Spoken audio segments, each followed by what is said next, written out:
Sa iba pang ulat, Pope Francis inulit ang kanyang babala kaugnay sa nakakabahalaan niyang pagkakahati-hati ngayon ng maraming Kristiyano. Narito ang espesyal na ulat ni Edwin Eusebio.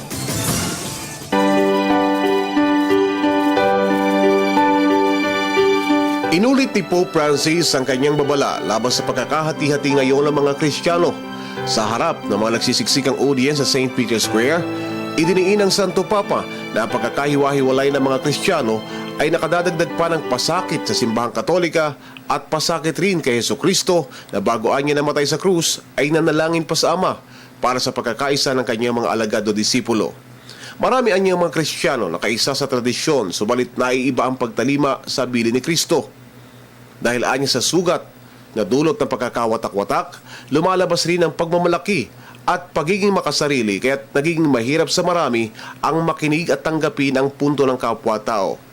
Sinabi ng Santo Papa na maraming mga tao ang nakikisampalataya kay Kristo bagamat galing ang mga ito sa ibang tradisyon, dahilan ito ng pagtatalo at di pagkakaunawaan.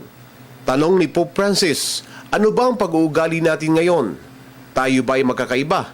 O naniniwala ba ang marami na magkakasama-sama ang lahat sa iisang komunyon o pagtanggap kay Kristo? Idiniin ng Santo Papa na nagdarasal tayo para sa pagkakaisa ng mga Kristiyano. Sinasabi niya ng Panginoon na huwag isara ang mga sarili na pag-usapan ang anumang di pagkakaunawaan. Para sa telebisyon ng Bayan, Edwin Eusebio.